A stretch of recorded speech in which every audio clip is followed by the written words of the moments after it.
Most people think the goal is to buy a boring business and hold it forever, but that's not always the smartest move. In this episode, we're breaking down why Arthur and his partner sold their laundromat after doubling revenue, and what they would do again. Because the sale wasn't about giving up, it was about knowing when the game changed. This was a simple, unsexy business. No tech, no hype, just execution. They raised prices, fixed operations, improved marketing, and watched revenue climb fast. But once the upside was captured, the risk profile changed. So today, you'll hear what actually drove the exit, what they would repeat in their next acquisition, and the mistake most first-time buyers make: holding too long just because cash flow feels comfortable. If you're buying small businesses, this episode is full of practical advice. We didn't have any POS system, and we didn't even know who the customers are. We didn't have their information. Everything was done with paper receipts. So we figured we need to have some system in place so we can track who the customers are, their email, phone numbers, then we could remarket to them. With our web funnel, we needed a way to place the actual order. And so I looked on the market for different POS systems, and I found one that had both the in-store terminal and had a module for placing the orders online.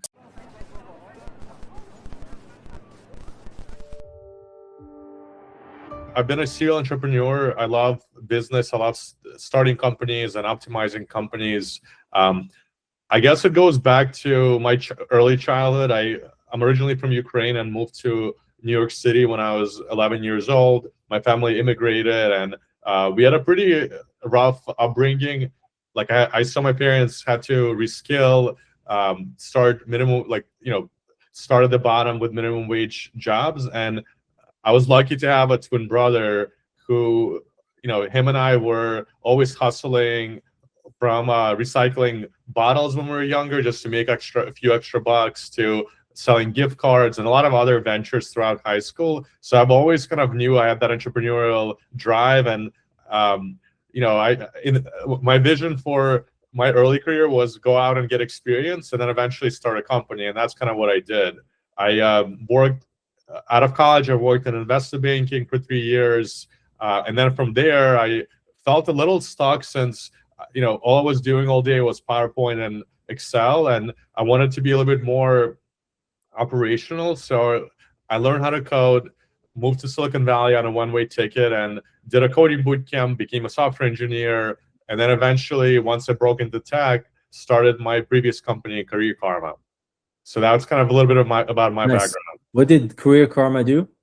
Yeah, so Career Karma was actually born out of my experience. We were helping adults who were stuck in their careers to pivot into new high-paying fields. And a lot of it came from my experience, kind of having a degree, having a job, but then realizing very quickly after graduation that this is not my career path.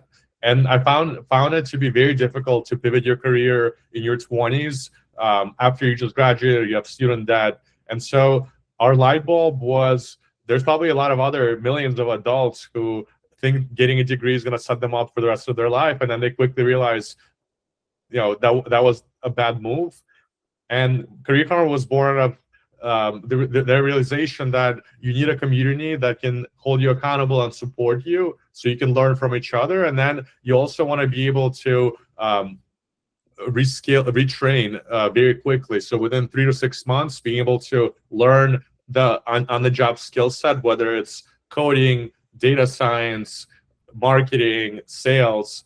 Nowadays, a lot of these fields are very obtainable if you dedicate 3 to 4 months learning the foundations and then just doing the job search. So our big realization was look, let's build a platform that helps people switch jobs with under a year. And that was what Career Karma was about. We scaled it to millions of monthly visitors to our website.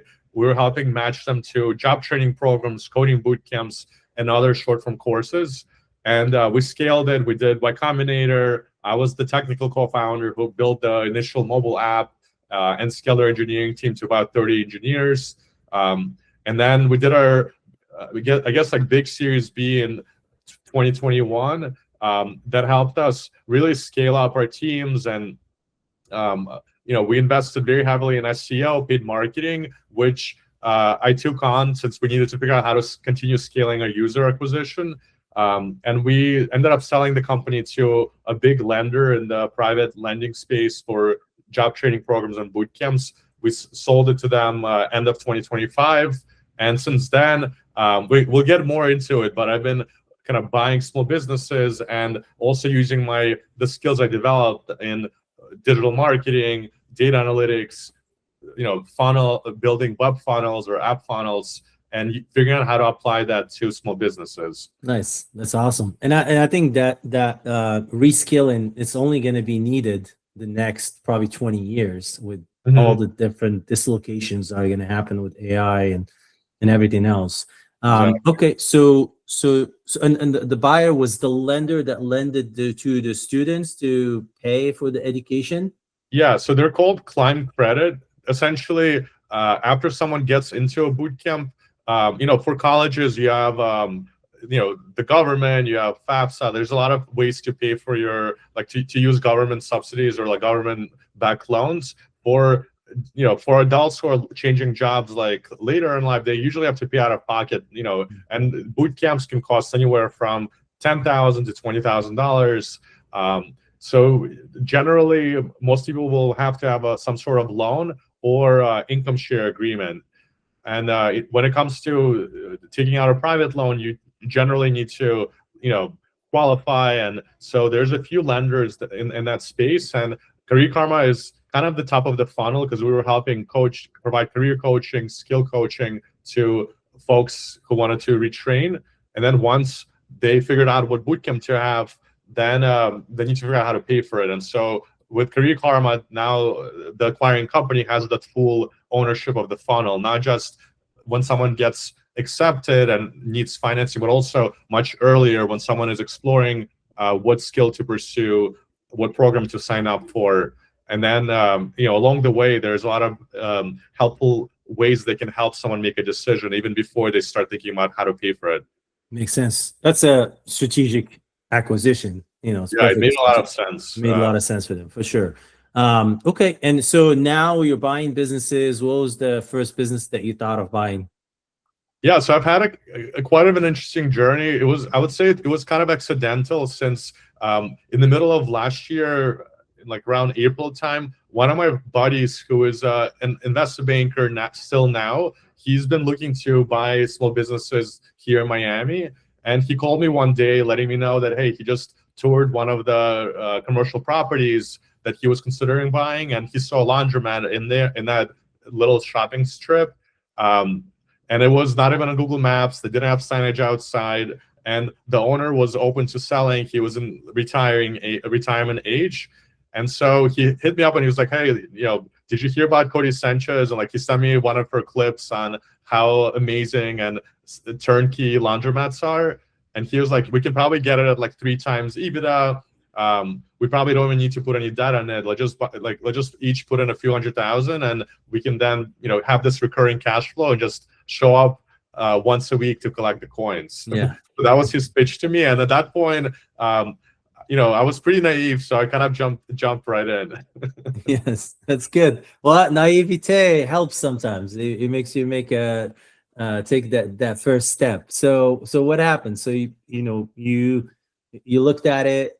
How did you approach the seller? How did it go? Yeah. So I guess one thing that I was expecting, and this is something that as I was trying to understand the deal out, we were asking for financial statements, the list you would expect from especially coming from the iBaking days, the whole diligence list, right? Yeah. And the seller, he didn't even speak English. He was a Spanish speaker.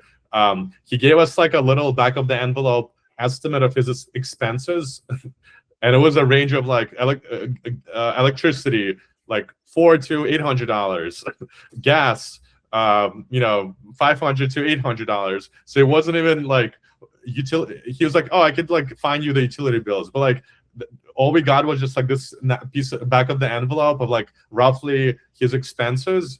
And then when we asked to see a log of all their revenue, he had a notebook, and he was like, oh, I have it, let me show you. So he literally whips out a notebook, and there's I guess there's just three line items that are written by pen, not even a POS system or just handwritten, oh, yesterday we had this much in coin, this much in product sales, and this much in wash and fold. And so we couldn't even really like verify the earnings, except we had this like past 30-day of sales. But every time we showed up there were people doing laundry, and like on the weekends there was like no room to move. That's how busy the laundromat was. So we needed to take a leap of faith, and this is something that I think we just took a like on faith system. We just were like, all right, just based on our estimate, given how busy the place is, we think the numbers check out. And roughly, I would say the revenue checked out. The expenses ended up being a little bit higher than forecasted, but that allowed us to get in the game, you know? Okay, that makes sense. And so how did you come up with a price for him? Did you just ask him what he wanted, or you made him an offer? Or? He wanted, I think he wanted like, he actually had a small business broker representing him. Okay. And they were saying like they have someone else that was interested, that was offering like X amount. And so I think that was around 4 times multiple. So we came in at 3.5 times multiple, and then we did a $50K in a contingent seller note. So that kind of got us our 3x multiple in terms of upfront cash, and then we did a $50K seller note to kind of for that additional like. And it was contingent on what? It was contingent on like the revenue and sales being what they represented. Got it. And did he get paid that $50K? We're still discussing that. Okay, got it. It's still in conversation. Okay, got it. Still an ongoing discussion. So what year was this? When did you buy it? So this was in April 2024. So this okay, was, so 2024. Sorry, 20. So it was a year and a half. So yeah. Oh, 23. No, no, it was 2024. So it was okay. Early last year. Got it. Okay. And so this is 2024, and this guy's still, notebook and counting the coins. And so you bought the business. Did it have any employees? So it had one. So his wife and son worked in the business, and he had one wash and fold attendant that did the wash and fold. And so buying the place, we kind of realized we're going to need to replace. Obviously, the owner and his wife were going to go, and then his son was going to work for some time, like as part of the transition. But we pretty much knew that we needed a manager to manage the place, and ideally hire English speakers, because the attendant and everyone else spoke Spanish, and my partner and I only speak English. So it was a bit challenging at first with all the translation. But I would say hiring was probably one of the first challenges we encountered. And we can dive into it kind of deeper on like what were some of the learnings. But once we figure out how to build a small team, that took a lot of pressure off my partner and I, in like terms of day-to-day. And then we could focus on actually new opportunities with wash and fold and delivery and other things that eventually allowed us to scale the business. So hiring that big team, was that the reason why your costs went up and your margin wasn't actually the way you projected in the beginning? Or is it other things? So I think when we were underwriting, I guess in some ways it was hard to understand like SDE versus EBITDA, especially in like an owner operated business, with his wife working there, with his son working there. So we kind of underwrote about 120K in EBITDA, or like 100 to 120K in EBITDA in earnings. But I think we maybe underestimated the size of the team we have to hire to make sure that my partner and I are not doing wash and fold ourselves. Yeah. And, once we actually ended up going through like hiring a manager and hiring an attendant to be at the store full time, I think our EBITDA shook out to be around $80,000. So we were actually like a little bit in the like under where we came in. But this is also where like entrepreneurship, like I think we had like a very good canvas where we had a great location in Normandy Isle. So it's very strategic in terms of being close to Miami Beach and close to Design District, Wynwood, Miami Shores. So location-wise, it was great. So there was still a lot of upside that we felt like we could take advantage of, and that was kind of like where it got pretty interesting once we actually started making the changes. Okay, so what changes did you make? Yeah, so on the pricing side, we actually raised prices by 40% Okay, nice. within 3 months. Initially, we were a little bit hesitant, but when we went around to look at all the other competing laundromats, we were way under what they were asking. So we didn't even raise it up. We just brought it like slightly below alternatives in our area, and that bumped us up by 40%.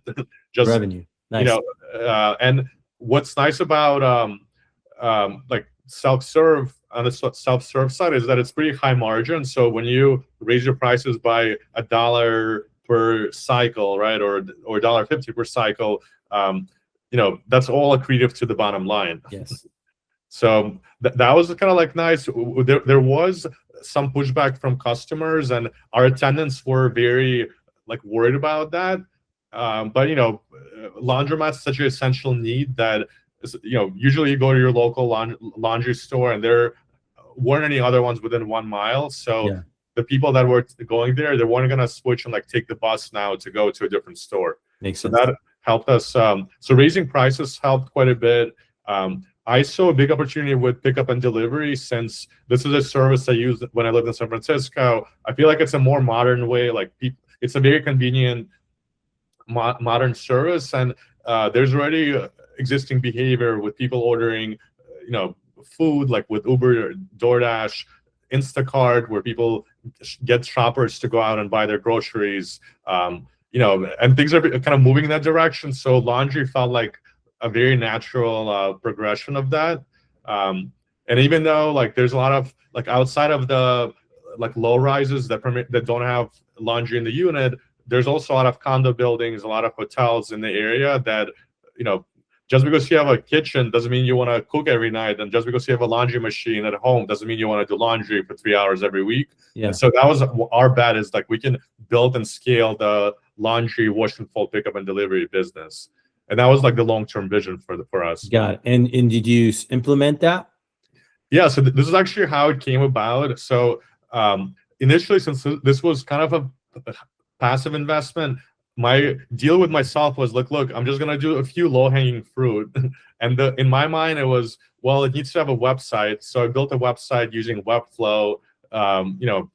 Now I guess you can even use some vibe coding tools just to whip up a website. It was very simple, a few pages, but having a website that was SEO optimized helped a lot, because now I had all the keywords in the title and description, had a lot of content, FAQ, covering pretty much every iteration of what people could be searching for. And with LLMs, you can just tell ChatGPT like, hey, I'm a pool company, I'm a laundromat. What are all the different terms people search for?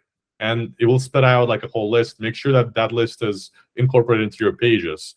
But local SEO and SEO is very easy to do for owners. You just need to understand what the factors are, and then you just spend like an hour or two auditing your web page, making sure that all your strategic keywords are included. So maybe that took me probably a day to do, like created a website. We didn't have any POS system, and that became like we didn't even know like who the customers are. We didn't have their information. Everything was done with like paper receipts. So we figured like we need to have some system in place so we can track who the customers are, their email, phone numbers, then we could remarket to them. And with our web funnel, we needed a way to place the actual order. And so I looked on the market for different POS systems, and I found one that had both the in-store terminal and had like a module for placing the orders online, which would essentially from your website you just have a button that says schedule pickup. It takes them to their site, and they can complete the checkout flow. So it's very out of the box, but it was huge help, because once we implemented, like customized the placing the web orders and implemented the POS internally, then we started getting reporting. We could track all the customers, and that's where it created like a nice surface area for a lot of digital marketing and growth marketing optimizations. Nice. So what are some of the discoveries that once you have the data, what did you find out from having access to that data you didn't have before? I mean, you could see like repeat customers, and for laundry business, it's pretty important, right? Because there's people that are coming every week, but if you're just issuing an invoice every time, that their name and information isn't being tracked, right? So if you don't have their information, you can't send them offers, or you can't send them incentives to, discounts, promo codes, like that, email marketing, email lifecycle marketing. So that was a big one where that helped us quite a bit. The other data points around lifetime value, so knowing for like what segments of your audience, like what's their average lifetime value, how frequently they're ordering, do they actually use your promo codes, more like a marketing analytics side. But having that data is key, because now you can create a pivot table, or you can just manipulate the data however you want. What did you find out was your lifetime value as a client? So it was a little bit hard to, because when we implemented the system, we were still trying to, like, our history started last September. So as we implemented it, it was harder to like really gauge fully, but we could see that there was definitely like probably about 25% of the customers became repeat customers. And then there was a portion that were like hotel guests or just visiting Miami temporarily. So we could kind of switch up some of our discounting and marketing to really focus on getting more local customers versus and something we did interesting, and I'll talk a little bit about the product offering, but initially we just set a single like 24-hour wash and fold as a single pricing tier. And then once we had the POS and we could see repeat rates, and the POS offered us to be able to provide multiple services, I actually implemented like 5 different tiers that people can select from. They're essentially the same. So like we had a same-day service, we had a hotel guest pickup service, which was essentially same-day service, just branded differently, but we would charge like, $2.50 versus $1.50. So if you're a hotel guest, you kind of self-select, but so it's the same service, but the hotel guests self-select themselves, and they get charged a little bit more. But that's cool. Exactly. That's So cool. You're charging them more. And part of it is too, like in terms of marketing and user acquisition, if the hotel guest is going to be mostly like a one-time order, so I want them to pay more, because I'm not going to see that order again. Where with like 24 same-day service, that's being used by more local demographics, so we want to be more price competitive. So it allowed you to do variable pricing. Variable pricing. And then we introduced an 8-hour rush service and a 4-hour rush service, which means like same day pickup, 4 hours or less turnaround time, and then we deliver it back in under 4 hours. And for that service we would charge like $4 per pound, which would be almost 4 times more than, like 3 times more than the regular 24-hour service. Interesting. That's fascinating. And when you're tracking the hotel guests, are you tracking which hotel they're staying at as well? So because from that perspective, you would think that the hotel becomes your client, if you will, not necessarily the guest. So it's interesting because once there was definitely like repeat hotels that we would service like at least a few orders per week from like a number of hotels in our area. So we actually had our manager go there with a flyer and try to do like a rev share deal with them, where they can put like a little stand in their lobby with a little barcode they can scan. For whatever reason, that didn't work out as well. Maybe they just didn't. Maybe the hotel staff didn't promote it well enough. They're not used to it. But it is, I would say, with hotels, there's the guest doing the laundry, which is a perk or a benefit to the guest, and then there's also the other side of hotel sending out their laundry for you to like wash their towels, and that's more like the commercial business. The commercial business was actually, we had to make a decision between do we focus on residential or do we go after commercial business, since with commercial the prices are insane, where most of the laundromats are like losing money, or maybe it's owner operated, where the owner is the driver and the but we actually got we got a lead that came from one of the like luxury condos in Miami Beach. You guys probably have all like heard the name, and we were like so excited about it to do their commercial like laundry business. And they sent us like 13 bags. And I showed up in my Tesla Model Y to pick up the bags, and I was like, I'm gonna figure out how somehow to fit it. Literally, like I had to lay all the seats down, and I could barely fit like 10 bags, and I had to make 2 trips to go pick up the rest old laundry. And they told us like you should be coming here at like 4 p.m. and Miami Beach, it's like the worst time, the worst traffic in Miami Beach to be in like on Collins Avenue at 4 p.m. So very quickly, like after doing that one pilot, we were like, all right, we're gonna hold off on doing commercials for a while until not for us. scale up the residential side. Yeah. Yeah, it is a hard business. It's a completely different business, and it's you know, it's but I think because of the traffic, because it's so difficult to find people who do it, you could probably charge more, but you have to have the logistics. Let me share for it. For sure, and I think there's probably a few useful tips for folks on this call who are thinking about buying small businesses. So I think digital marketing is such a untapped like area for any like small business acquisition, and I'll kind of continue with like some of the low-hanging fruit that we did to become the #1, the highest rated laundromat service in Miami Beach. What we did was we hired a manager, and we told the manager, look, part of your responsibility is getting reviews, you know, and every month like we're going to run like a employee of the month promotion, and whoever gets the most reviews will get like a $50 gift card. You know, and we you know, initially we created the program. The manager was doing it, but the employees weren't doing it. So it took us like revisiting that every week.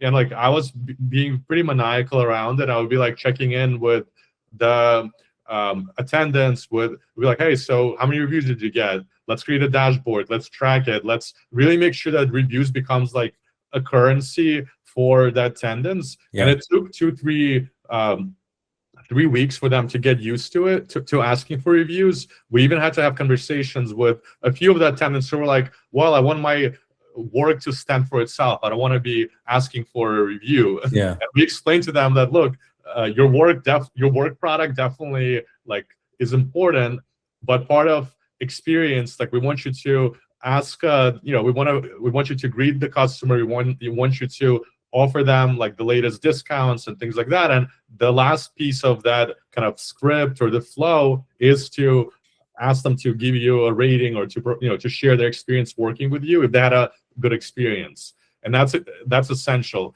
And so once we implemented that system, and I came up with a little game called spin the wheel, where someone gets to spin the wheel, and then there's a couple of different prizes they can win, including like a free water, which was very, very cheap for us, like a thing of detergent, a cup of detergent, or a laundry bag, you know, which costs us maybe $1 or $2. But this is for the clients, for the customers. Yeah, I created a little spin the game for the customers, and then I was like, look, since you guys have the tenants had some hesitation about outright asking or like asking for reviews. I was like, look, just tell the guests or tell the folks while they're waiting for the laundry to be made, offer them, hey, would you like to play this game and win a free laundry bag? You know, so very simple. But once we implemented that system, we started getting consistently like 50 to 60 reviews every month. So in a matter of a year, we got to over 400 5-star reviews. Nice. That's huge, and it's really hard. I've done that. Like, you really have to get on people over and over and over. It's not an easy game. For small businesses, the reviews is like gold. Like that's probably the most important asset, because not only in terms of like showcasing to prospective customers who are checking out the place, especially if they're using maps, Google's ranking algorithm is essentially behind the scenes. Google is asking like itself, well, I just sent them a customer off of this click. Did the customer like feel satisfied? Was that the right recommendation? Yes. Right. So especially if you're spending money on Google advertising, getting your new visitors to leave reviews also send a signal, probably the strongest signal back to Google that those recommendations are working, especially relative to your competitors who are not asking for reviews. So in some ways, like, it's a dead click. If they send them to your competitor, it's a dead click because the person never says anything Reviews. positive. Yeah. But whenever they send you to your laundromat, they always have a positive review. And so Google's algorithm starts prioritizing your store in the Google Maps or on their website. Yeah, and it's a cheaper click as well. So how much money were you spending at the time? So we started with about like 500, with like $50 a day. So for laundromats, it's actually quite a lot, but we were able to see that translate into new customer revenue. And we were asking our attendants to actually ask people, hey, how did you hear about us? And everyone was saying Google, Google, Google.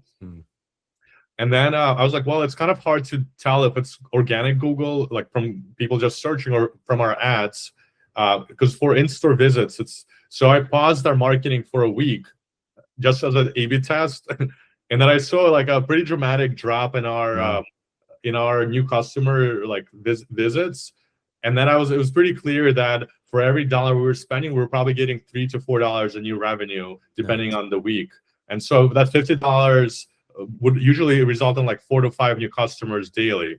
So it was definitely worth it. Yeah, and if you're capturing 25-30% of them as a repeat, then you're golden. Your CAC to LTV is going to be insane.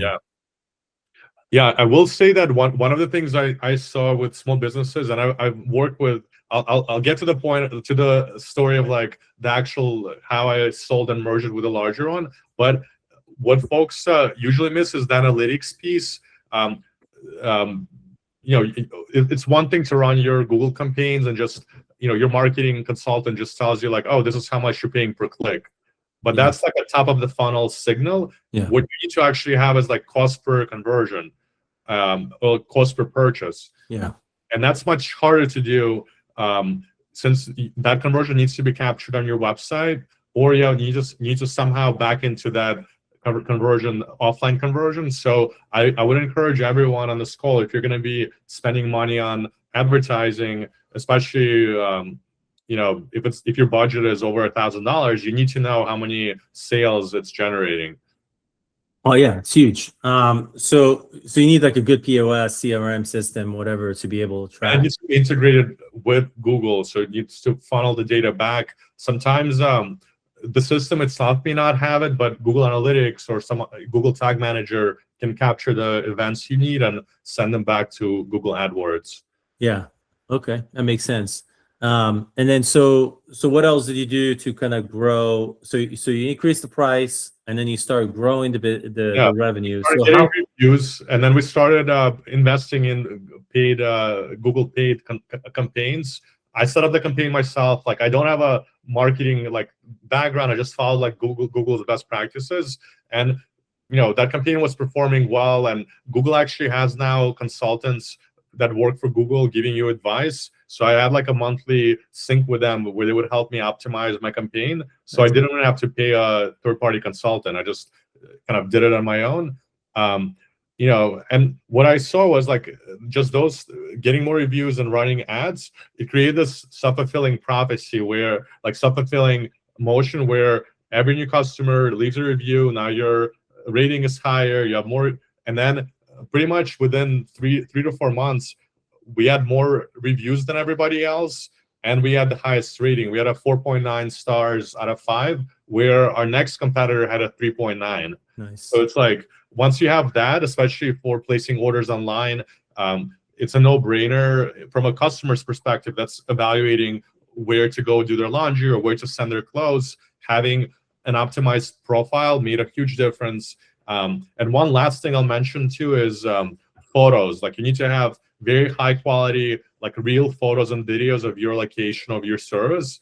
That also builds a lot of trust. What I saw with other laundromats is usually it's mostly customer uploaded photos, which look kind of unprofessional, or it would kind of made the facility look old or kind of dirty. With ours, since I was uploading every week like a few new photos that I took, it wasn't too polished where it felt like stock photos, but it was like staged by like with having like our laundry bag in the corner or having, so it helped I think it made a big difference because when people were evaluating where to send their clothes, they saw here on one hand you have a nice clean looking laundry, on the other side you just have kind of a mess. And I honestly think the way I think of like Google profiles or any online profile, when the owner cares and they actually spend the time to put good photos, to put the information, it's almost very similar to like a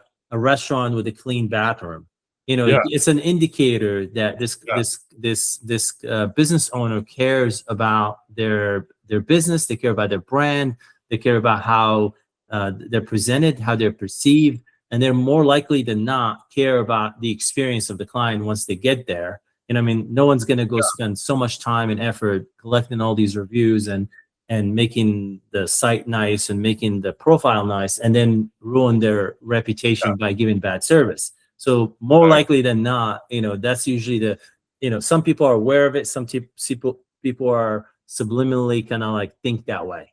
Yeah. No, it's super important to think about how you appear to your new customers, like people that are evaluating your service. Even small things like uniform, like we invested in getting like $15 t-shirts for each attendant with like our logo and like some slogan on it. And then we took photos of the attendants working at the store and put it on our profile. So that also communicates like, oh, like this is a well-run establishment. There's uniform, you know, versus if people just were wearing like their own like random clothes. You don't even know if this person is a customer of the laundromat or if they work there. So like little things like that. I think for home services, it's easy to overlook how your employees appear to your end customer, but it makes a big difference in like what they wear, what they say, what car they drive, like, you know, if the van is wrapped or not. It all makes a difference. So in terms of like automations, what have you know, what kind of automation did you put in place? Yeah, so there's a few easy low-hanging fruits. So one is, as we're running ads, usually when you run ads, people like your phone number comes up as part of that ad unit. And we were seeing people calling us, and we had a bunch of missed calls on our office phone.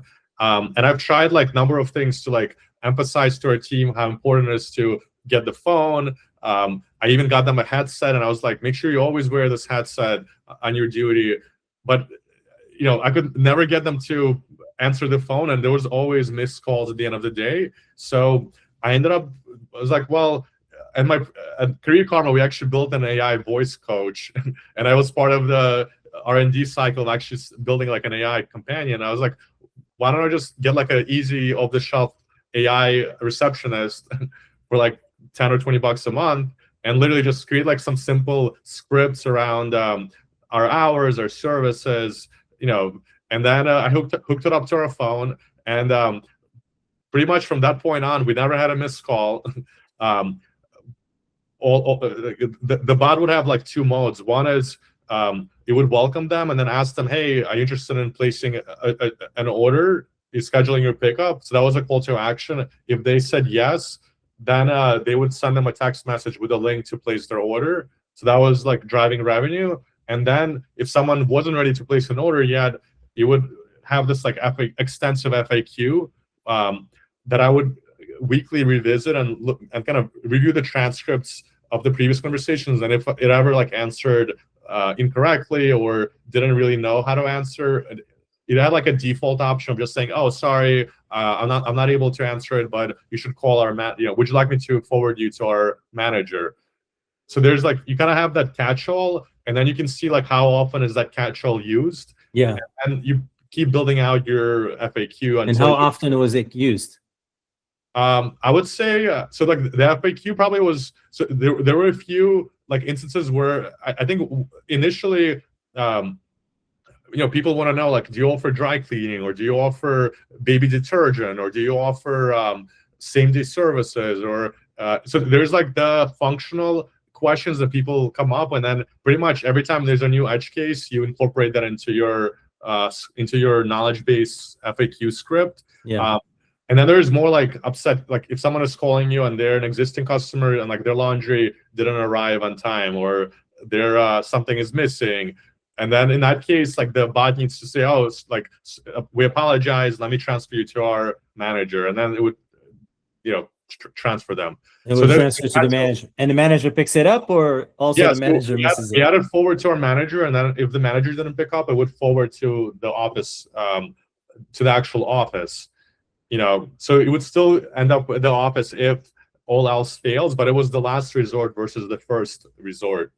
Got it. Okay. And the office means the location? Yeah, like the actual location, office phone. Yeah. Got it. Okay. That's interesting. And so you have essentially 3 types of calls: someone who wants to make an order, someone who wants to complain about something, and then someone who wants to ask information about a product. Yeah, like an informational question. Yeah. But with the bot, you could tell like with the bot, you can tell it was resulting in like 2 to 3 new orders each day. Like, wow. Because you can look at the conversation, they're like, hey, how do I schedule my pickup? Yeah. Or like, how do I can I include my own detergent in the order? Yeah. So you kind of know there's intent. There's already like intent with the call. With the call, yeah. Yeah. Wow, that's really impressive. What else? What other automations? The other thing I did was in our marketing funnel, I was seeing people people entering their phone number to start the checkout process. So we had their phone number, but about like 80% of them wouldn't complete it and place the order. But we had their phone number, so I created like a SMS automation with Zapier, which was a welcome sequence where it would come like as a. I try to make the welcome message short, but seem like it's sent from the owner. So I used my name and I was like, hi, welcome to Normandy Laundry. This is Artur, the owner. Do you need any help placing the order? Yeah. So it was like very short, but it came like, it came from the owner. So I feel like that built a little bit of trust. And if they responded, it actually was a chat bot.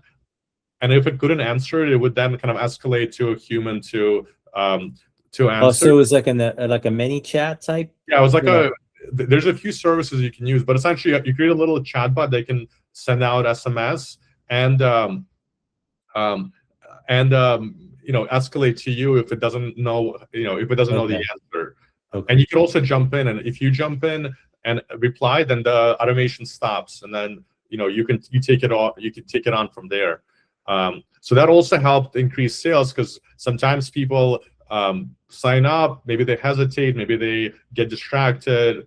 So being able to follow up and say, hey, would you still like to finish your order? That made a big difference. Okay.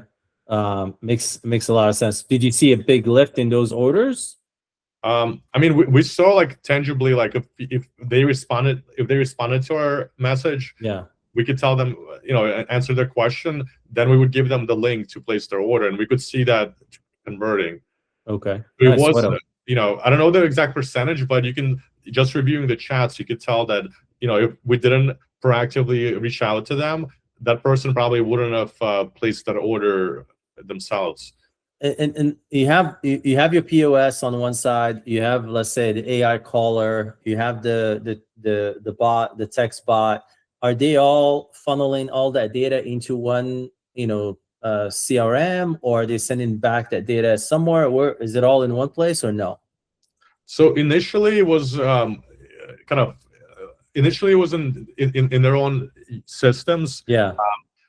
But ours, like I was actually close with the CEO of our POS system. Since I have my startup experience, we started chatting like almost monthly, and I really like AI receptionist was on their product roadmap, and I was like, look, this is helping me quite a bit. Like, you guys really need to ship this, and they actually ended up shipping it like 6 months later. Nice. So, once they shipped it, it became built into the POS. And then with the automation, that SMS automation, it was initially offline, like done from open phone, like it was Zapier open phone type of integration. And then eventually they built in messaging into the POS system as well. So then, now it's fully integrated within the POS. Nice. Okay. That's awesome. What, any other automations that you added? Trying to remember what else.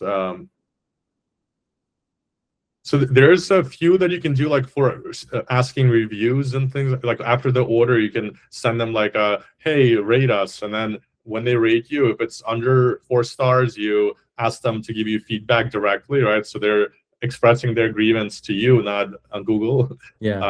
And if it's a 5-star, then it takes them to Google Store to leave a review. So that was like another thing you can consider, like after the transaction is done. Yeah, that's a super useful tool. And then, so you decided to sell the Yeah, so location? it was kind of interesting because so the wash and fold business took off for us, but there was still a lot of like day-to-day things that we were getting pulled in. And I think one realization of buying the laundromats, but probably any small business, is that it's a lot more hands-on than you expect, and especially like the caliber of your employees in terms of like, are they able to problem solve? Are they able to be like independent thinkers?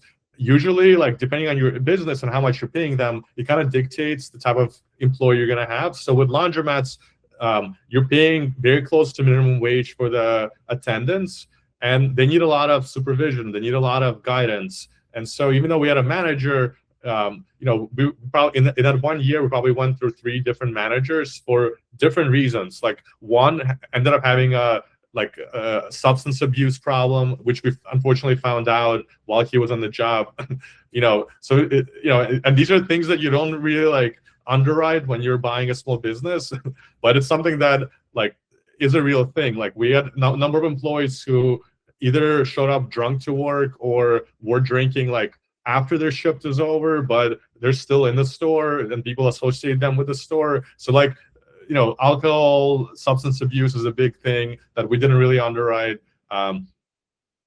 Reliability, like if you have a lot of like if your staff is minimum wage, sometimes they can't afford like childcare or like, things that come up in their life. So they'll call in sick, or they'll be like, hey, sorry, I can't come today. And what do? You have to go, or you have to, it's 7 a.m. before literally the store is supposed to be open at 7. You get notified at 7 that they're not coming, and now you're dialing, trying to hoping that somebody else picks up the phone and they can pick up that shift. So little incidents like that created a lot of like mental load. And then in addition to that, there was like the maintenance issues of like machines do break quite a bit. So you kind of factor in, in your model, you're like, I'll pay a couple $100 a month for the maintenance, but you don't fully realize how time intensive it is. And when machines are broken, you're not doing as much business. You have customers complaining, and then the mechanics are hard to come by. And like the mechanics can just show up. They'll be like, oh yeah, I'll come tomorrow, and then they're like, oh yeah, I was at a different job, I'll come next Monday. Or so there's also that unpredictability of dealing with vendors, and unless you know how to fix the machines. And for my partner and I, like we don't know anything about washing and drying machines. So that was another piece that gave us a lot of unrest. So what we realized was, look, we spike, or we're good at like digital marketing, operations, M&A side. And our competitor that was 1 mile away, they saw a pretty drastic drop in their revenue. And it turned out that they're one of the largest family-owned chains. They have 10 stores in Miami. They have 3 in the Hamptons and a few more in Brooklyn and Manhattan. So they have New York, Miami footprint. And they're like subscale in terms of the platform size, but their ambition is to eventually sell to private equity in the next 2 to 3 years. So when they approached us, they're like, hey, we want your wash and fold expertise. We want you guys to help us prepare for that eventual sale. From the very first conversation, look, we had a very good collaborative tone, and and my partner and I kind of evaluated, look, we could try to roll out laundromats ourselves, which will be a very long uphill battle, or we can join forces with them. And so it turned out that it made sense to just we basically got a financial return on our investment, and we got equity in the parent company, plus an earnout component depending on how well the wash and fold business performs as we roll out our playbook at their other locations. So nice. It made a lot of sense for us. And in the last month or so since we've completed the transition, my day has been so chill. If it Nice. makes sense. I don't need to be bothered with laundry orders getting misplaced or something breaking. Now I'm completely just focused on the digital marketing and just thinking more strategically on what we can do to raise new revenue. That's awesome. So when you, from the moment you bought it to the moment you exited, how high did the revenue, like what's the percentage of growth? Or We pretty much doubled our top line by introducing wash and fold. okay. So And then what happened to your margin? so on wash and fold, the margin is a little bit less than on self-serve, since there's a labor component, like, Yeah. but we try to be efficient with our staff. Like, we rarely had people working double shift. We pretty much always had that same attendant that would have been there anyway doing the laundry. So, I guess it depends on if you attribute the attendant towards self-serve as part of like the fixed cost or towards wash and fold. But But for us, as a whole, let's just think about it as a whole. So you doubled revenue, even though you because not only you added, but also you increased your prices by 40%. Yeah. You should be able, and then so your margin, did that go up as well? Yeah, so we pretty much like wash and fold is slightly lower margin, but we pretty much doubled our EBITDA as well in a 12-month period. Okay. That's huge. Yeah, and for like a passive investment that we were initially like, it made a big difference. Plus, you have that monthly cash flow you're collecting as well, which was like a nice feeling from coming from a W-2, being able to collect cash flow makes a big difference. Yeah, no, absolutely. So what's next? Yeah, so I'm exploring, like, I think there's a sweet spot of helping, helping business owners optimize their businesses, and I'm trying to find a way to, I would say probably partnership for me is the biggest thing. Where I don't know if I want to go and buy the business outright myself, because that will imply I have to operate it as well. So I'm kind of in between either buying businesses and then putting in a strong GM, or partnering with other entrepreneurs that maybe have already identified a business they're interested in, and they realize like they spike maybe in M&A or operations, and they need a partner who can think more strategically around marketing, automation, AI, whatnot. It's like a CMO/CTO. Yeah, like more like I guess digital marketing, automation, optimizations. But nowadays, like depending on how you acquire your users, if you're acquiring your users through the internet, if they find out about you from Google or digital marketing, that's a huge part of your future sales, right? So no matter if you're a window cleaner, pool cleaner, laundromat, it if doesn't matter. customers find you through Google, you need someone that understands how to set up a highly performant marketing funnel. Yeah, and then now you have to create content for the ChatGPTs, and so the FAQs and all that SEO work is super valuable to make sure that you're answering all the typical questions that someone would ask on ChatGPT. Yeah, and we actually start, like, I was looking at the Google Analytics report, and we get now about 4% of our traffic from ChatGPT. How much? 4%. Wow. Like, okay. It's not like huge, but it's growing. But it's actual, like, you could see like how many people like came from ChatGPT that placed an order, and it's a few per month. So that's incremental revenue we're getting from someone asking ChatGPT like, where can I do my laundry, near me? Yeah. What is the best place? Yeah. Yeah. So I would say in terms of ChatGPT optimization, if you have a good website, I feel like the tips you would have for SEO still apply for GPT optimization. You just need to put even more thought into like based on what content you have on your website, how is it going to be presented to the end user? So the more interesting facts you can highlight in your like about me, about us, or in your product offering, making it very easy for LLMs to summarize and include those details that will be important to your end customer. That's something to think about more now, because if it's a essential service like laundry or wash and fold, if it just says, look, the name of my story was Normandy Laundry. If it just says like Normandy Laundry does wash and fold, it doesn't really stand out. But if it says like, hey, they're offering same day and rush services for wash and fold, and they have you can customize your detergents and softeners if you need something hyperallergenic, right? Like those little tweaks make the LLM output a lot more attractive than just like, oh yeah, this laundromat offers the standard services. Yes. Yeah, 100%. And the same for reviews. The more detailed the reviews are, the more content they have, the better. The LLMs like those. They come back and say, oh, users have said X, Y, or Z. It's super valuable. Cool. Well, Artur, I appreciate you taking the time today. This was great. Sorry we had the technical issues up front. If you guys want to connect, find me on Twitter or X at Artur Meyster, ArturMeyster, or connect with me on LinkedIn, and would love to talk small business acquisition, or just share my experience and like how to optimize your digital marketing. Wonderful. And I'll put your contact info in the show note as well. Appreciate it. Thank you, Artur. Okay, thanks. Have a good one. Bye.